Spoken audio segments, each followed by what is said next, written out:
আসসালামু আলাইকুম। আজকে যে কথাটি বলবো সেটি হচ্ছে ডোনাল্ড ট্রাম্প। আমার মনে হয় যে ডোনাল্ড ট্রাম্পের মানসিক সমস্যা আছে।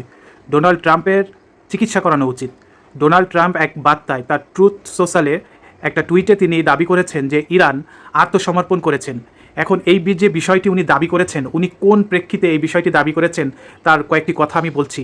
সেটি হচ্ছে যে ইরান তার যে আঞ্চলিক যে দেশগুলো আছে সৌদি আরব, কাতার, দুবাই সহ বাহরাইন, যে সকল দেশগুলোতে হামলা করেছিল, সেই হামলাগুলো কেন করেছিল সেটা বিশ্ববাসী সবাই জানে যে এই সকল দেশগুলোতে মার্কিন ঘাঁটি রয়েছে এবং সেই ঘাঁটি ব্যবহার করে আমেরিকা ইরানের উপরে হামলা করেছে, যার প্রেক্ষিতে ইরান এই সকল ঘাঁটিগুলোতে হামলা করেছে। এই সকল দেশে হামলা করে নাই, করা হয়েছে আমেরিকান যে সকল বেইজ আছে, আমেরিকান যে সকল দূতাবাস আছে এবং আমেরিকান যে সকল নেভাল একাডেমি বা যে সকল সামরিক ঘাঁটিগুলো আছে, ঠিক সেই সমস্ত জায়গায় হামলা করেছে। হ্যাঁ, কিছু দু একটি হামলা বিভিন্ন বেসরকারি হোটেল বা বেসরকারি ভবনে হয়েছে, এটা অস্বাভাবিক কিছু না। এখন বিষয়টা হচ্ছে ডোনাল্ড ট্রাম্প কী করে দাবি করলো যে ইরান আত্মসমর্পণ করেছে। প্রথম কথা হচ্ছে যে ডোনাল্ড ট্রাম্প নিজেই ইরানের কাছে আলোচনার প্রস্তাব রেখেছিল এবং ইরান সেই প্রস্তাবকে নাকচ করে দিয়েছে, বলেছে এখন আর কোনো আলোচনা নেই, আলোচনার যে অবশিষ্ট অংশ সেটি অনেক আগেই পার হয়ে গেছে। ইরানের সর্বোচ্চ ধর্মীয় নেতাকে হত্যার পর আলোচনার আর কোনো রাস্তা খোলা নেই। এখানে একটা জিনিস পরিষ্কার হয় যে জীবিত আয়াতুল্লাহ খমিনির থেকে মৃত আয়াতুল্লাহ খমিনির শক্তি বা ক্ষমতা এখন আরও বেশি, কারণ পুরো ইরানিরা এখন জেগে উঠেছে তাদের প্রধান ধর্মীয় নেতা হত্যার প্রতিশোধের জন্য। কিন্তু তার যে ইরানিদের যে এই আক্রমণ এতটা ভয়াবহ হবে, এটা ইসরায়েল এবং ডোনাল্ড ট্রাম্প কখনো কল্পনা করতে পারে নাই। তো যার প্রেক্ষিতে ইসরায়েল এবং আমেরিকা এখন যেটা দেখছে যে যুদ্ধটা তারা যতটা সহজভাবে মনে করেছিল, আসলে অতটা সহজ না। এই যুদ্ধটা আরও বেশি ভয়াবহ হচ্ছে এবং এই আঞ্চলিক সংঘাতটা আরও দ্রুত বেগে ছড়িয়ে যাচ্ছে সমগ্র মধ্যপ্রাচ্যে। এখন আসি, ডোনাল্ড ট্রাম্প কোন অবস্থার প্রেক্ষিতে দাবি করেছে যে ইরান আত্মসমর্পণ করেছে। মূলত ইরান সৌদি আরব যখন ঘোষণা দিয়েছে যে আমাদের আকাশসীমা আমেরিকা বা অন্য কোনো দেশ আর ব্যবহার করতে পারবে না, তখনই ইরান সৌদি আরবকে ধন্যবাদ জ্ঞাপন করেছে যে ঠিক আছে, যদি তোমার আকাশসীমা অন্য কেউ ব্যবহার করতে না পারে তাহলে আমরা তোমার দেশে আর কোনো হামলা চালাবো না। অর্থাৎ তোমার আকাশসীমা যদি আমেরিকা বা অন্য কোনো দেশ ব্যবহার না করে বা তোমার দেশ থেকে যদি আমার দেশে কোনো হামলা না হয়, আমার দেশ থেকে তোমার দেশে কোনো হামলা হবে না। এই জন্য ইরান সৌদি আরবকে ধন্যবাদ জানিয়েছে এবং ইরান সেই সঙ্গে এই কথাও বলেছে যে আঞ্চলিক যে সকল মুসলিম দেশ আছে সেই সকল মুসলিম দেশ থেকে যদি আমার উপরে কোনো হামলা না আসে, ইরান সেই সকল দেশে আর হামলা করবে না। তো এইটা ইরান বলেছে। এই বলাটাকে ডোনাল্ড ট্রাম্প মনে করেছে ইরান হয়তো ভয় পেয়েছে, ইরান হয়তো আত্মসমর্পণ করেছেন। তাই ডোনাল্ড ট্রাম্প তার ট্রুথ সোশ্যালের একটা পোস্টে তিনি বলেছেন যে অবশেষে ইরান আত্মসমর্পণ করলো। তো এই বিষয়টা হচ্ছে একটা জিনিস পরিষ্কার হয় যে ট্রাম্পের নিশ্চয়ই কোনো মানসিক সমস্যা আছে, যে আত্মসমর্পণ কী জিনিস বা আমেরিকার কাছে ইরান আত্মসমর্পণ করেছে কি না এই বিষয়ে তো ইরান স্পষ্ট কোনো বার্তা দেয় নাই। তো ইরান তো শুধু তার আঞ্চলিক যে দেশ বা আঞ্চলিক যে সকল মুসলিম দেশ আছে যাদের সঙ্গে ইরানের একটা সমস্যা চলছিল, সেই সমস্যাটাই শুধু ইরান নিরসনের চেষ্টা করেছে, তাদেরকে স্পর্শ বার্তা দিয়েছে যে তোমার দেশ থেকে কোনো হামলা আমার দেশে না আসলে আমার তরফ থেকে কোনো হামলা তোমার দেশে হবে না। এটাই ছিল ইরানের কথা। কিন্তু ট্রাম্প মনে করেছে যে সেই সকল দেশের কাছে ইরানের দুঃখ প্রকাশ করাটাই হচ্ছে ইরান আত্মসমর্পণ করা। এটা ট্রাম্পের ভুল, ঠিক আছে।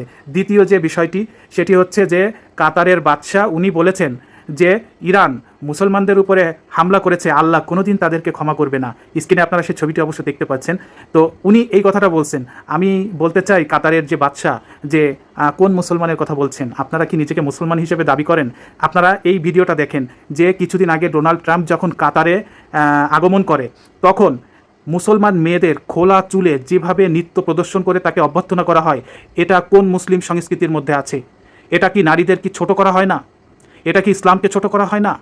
একজন অমুসলিম একজন মুসলমানের শত্রু একটা দেশে আসছে, তাকে মুসলিম নারীরা নগ্নভাবে খোলামেলা চুল নাড়িয়ে নাড়িয়ে তাকে অভ্যর্থনা করছে।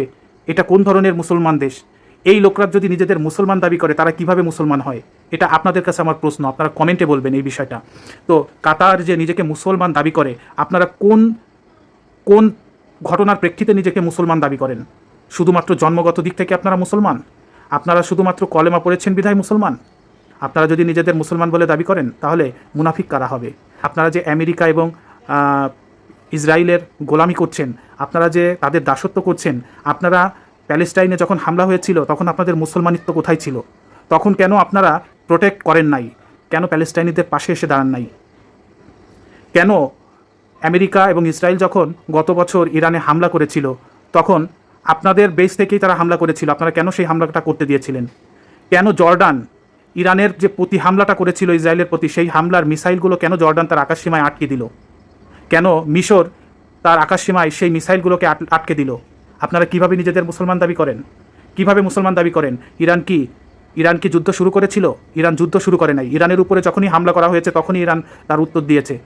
আর আপনারা সহায়তা করেছেন তথ্য দিয়ে, আপনারা গোয়েন্দা তথ্য দিয়ে আমেরিকা এবং ইসরায়েলকে সহায়তা করেছেন মুসলমান হয়ে, আপনারা মুনাফিকের ভূমিকা পালন করেছেন।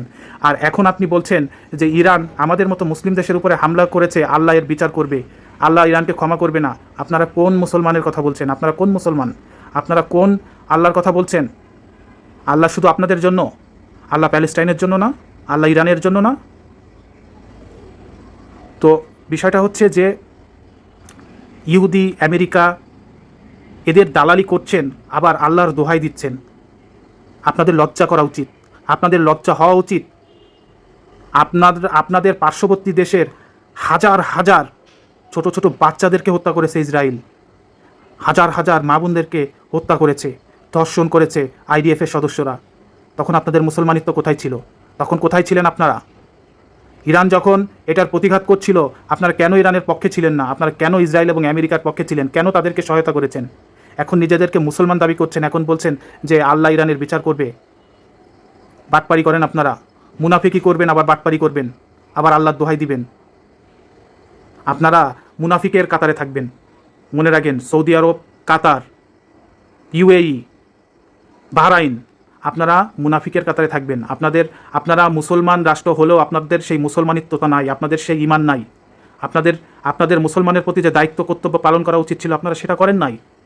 আপনারা করেছেন কি? পশ্চিমাদের গোলামি করেছেন, আপনারা পশ্চিমাদের দাসত্ব করেছেন, আপনারা পশ্চিমাদের পারপাস সাফ করেছেন।